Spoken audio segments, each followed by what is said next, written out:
오늘 우리에게 주시는 하나님의 말씀은 마태복음 7장 1절에서 12절까지 말씀입니다. 1절 비판을 받지 아니하려거든 비판하지 마라. 너희가 비판하는 그 비판으로 너희가 비판을 받을 것이요 너희가 헤아리는 그 헤아림으로 너희가 헤아림을 받을 것이니라. 어찌하여 형제의 눈 속에 있는 티는 보고 네 눈 속에 있는 들보는 깨닫지 못하느냐.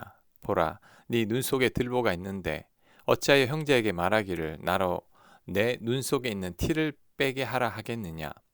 외식하는 자여, 먼저 네 눈 속에서 들보를 빼어라. 그 후에야 밝히 보고 형제의 눈 속에서 티를 빼리라. 아멘. 다윗이 밧사바와 간음을 하고 밧세바의 남편 우리아를 죽였습니다. 다윗은 하나님 앞에 심각한 범죄를 저질렀지만 자신의 죄를 전혀 인지하지 못하고 있었습니다. 이때 하나님께서 나단 선지자를 통해 다윗을 깨닫게 하셨습니다. 나단은 어떤 부자가 가난한 사람이 자식처럼 아끼는 한 마리밖에 없는 새끼 양을 빼앗았다고 말하자 다윗은 분개했습니다. 그때 나단이 정확히 지적합니다.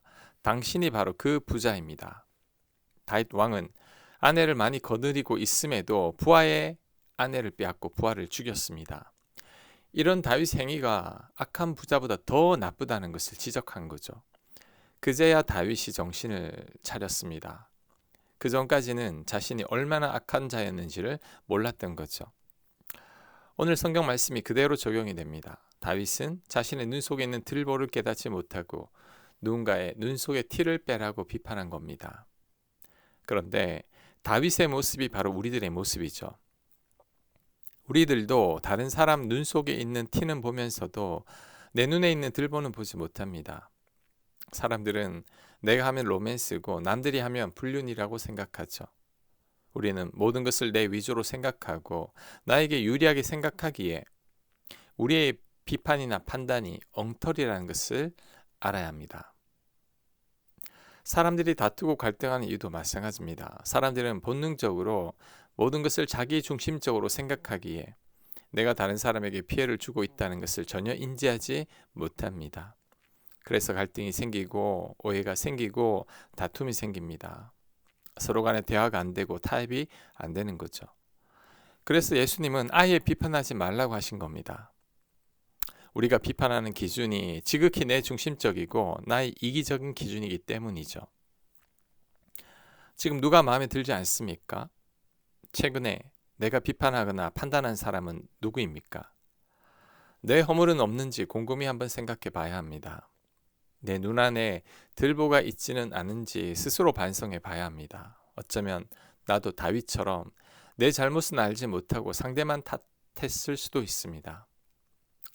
특히 그 사람에 대해 다른 사람들은 나쁘게 평가하지 않고 있다면, 다른 사람들은 그 사람을 다 좋게 평가하고 있다면 나의 비판과 판단을 한 번 더 돌아봐야 합니다. 어쩌면 그 사람과 나를 비교하고 있거나 그 사람을 시기하거나 그 사람 앞에 서면 내가 작게 느껴지기 때문일 수도 있습니다. 나의 문제로 인해 상대 탓으로 돌리면서 자신을 합리화하고 있을 수도 있는 거죠. 분명히 깨달아야 할 것은 다른 사람의 허물이 보인다는 것은 이미 자신에게도 그 허물이 있다는 겁니다. 소매치기들을 쉽게 알아본다고 하죠. 왜냐하면 자신들의 수법이기 때문입니다. 그러니 보이는 겁니다. 마찬가지로 내 허물이 있으니까 다른 사람의 허물이 보이는 거죠. 그러므로 비판하려는 생각이 들 때 먼저 스스로를 그 기준으로 잘 성찰해 봐야 합니다. 하나님 앞에 나아가서 내 허물이 무엇인지를 여쭤봐야 합니다. 그때 다윗처럼 전혀 깨닫지 못했던 내 허물을 깨닫게 될 것입니다. 예수님은 먼저 내 눈에서 들보를 빼내고 그 후에 다른 사람의 티를 빼주려고 한 이유가 바로 여기에 있죠. 6절 거룩한 것을 개에게 주지 말며 너희 진주를 돼지 앞에 던지지 마라. 그들이 그것을 발로 밟고 돌이켜 너희를 찢어 상하게 할까 염려하라. 자, 여기서 거룩한 것이 뭘까요? 예수님의 십자가 복음입니다. 예수님께서 우리를 사랑하사 우리를 살리기 위해 이 땅에 오셔서 우리 죄를 위해 대신 십자가에서 죽으신 거죠. 이 십자가 복음이 바로 거룩한 것입니다. 그렇다면 복음을 개와 돼지에게 주지 말라고 하는데 여기서 개와 돼지는 누구를 말하는 걸까요? 예수님의 십자가 복음을 거부한 유대인들을 말하는데 특히 종교 지도자들입니다.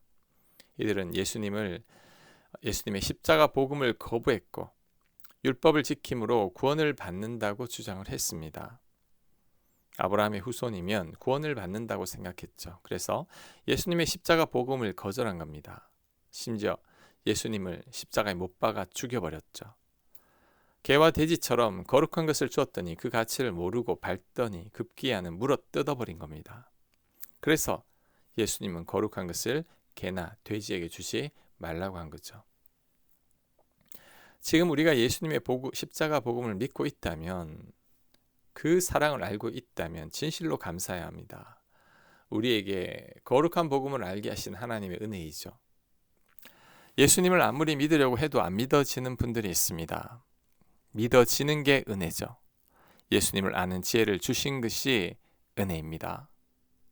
7절 구하라 그리하면 너희에게 주실 것이요 찾으라 그리하면 찾아낼 것이요 문을 두드리라 그리하면 너희에게 열릴 것이니 구하는 이마다 받을 것이요 찾는 이는 찾아낼 것이요 두드리는 이에게는 열릴 것이니라. 너희 중에 누가 아들이 떡을 달라 하는데 돌을 주며 생선을 달라 하는데 뱀을 줄 사람이 있겠느냐. 너희가 악한 자라도 좋은 것으로 자식에게 줄 줄 알거든. 하물며 하늘에 계신 너희 아버지께서 구하는 자에게 좋은 것으로 주시지 않겠느냐. 아멘. 이 말씀을 모르는 그리스도인들은 없죠. 하지만 이 말씀대로 실천하고 경험하는 그리스도인들은 드뭅니다. 하나님께 구하고 하나님을 찾고 하나님께 문을 두드리는 자들이 반드시 하나님을 만납니다. 반드시 기도 응답을 받게 됩니다. 하지만 문제는 구하지 않고 찾지 않고 문을 두드리지 않는다는 거죠.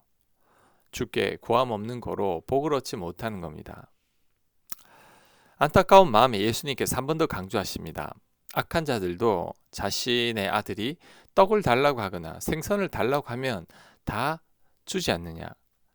악한 자라고 해도 아들이 떡 달라고 하는데 돌을 주지 않고 생선을 달라고 하는데 뱀을 주지 않는다.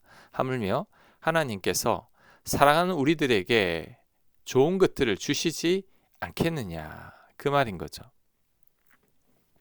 오늘 말씀을 반드시 기억하고 우리들은 기도해야 합니다. 하나님은 악한 자가 아니죠.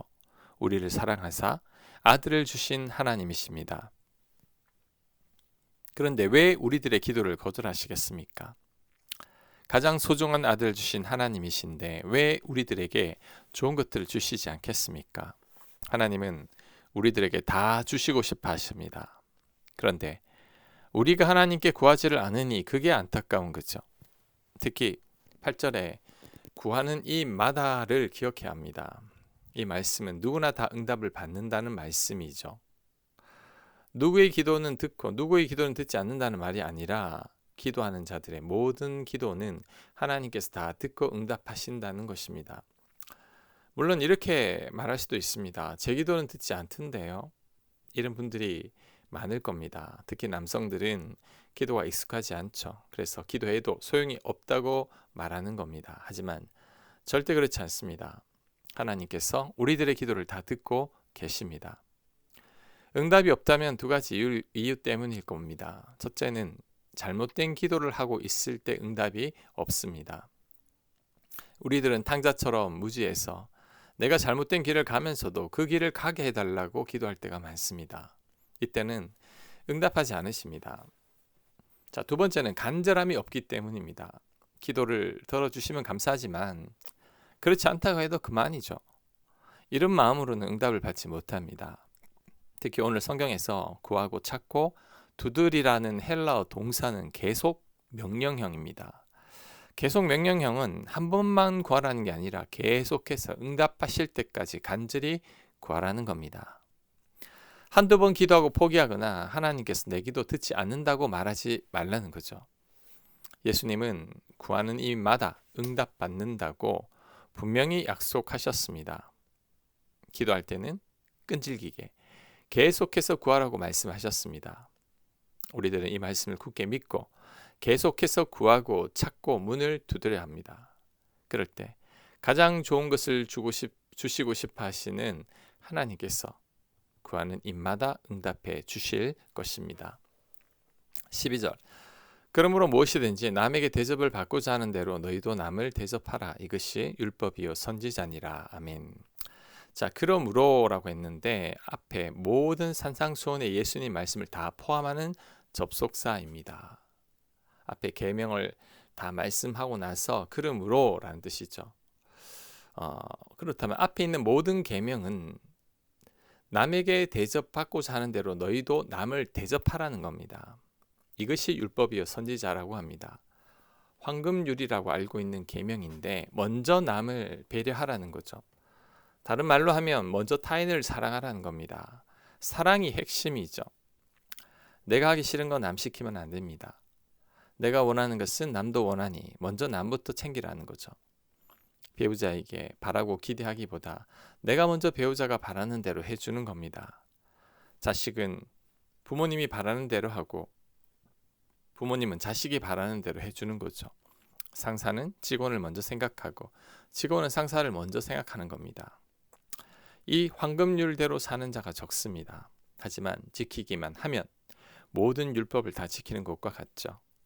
이웃사랑을 완전히 실천하는 선지자와 같은 거죠.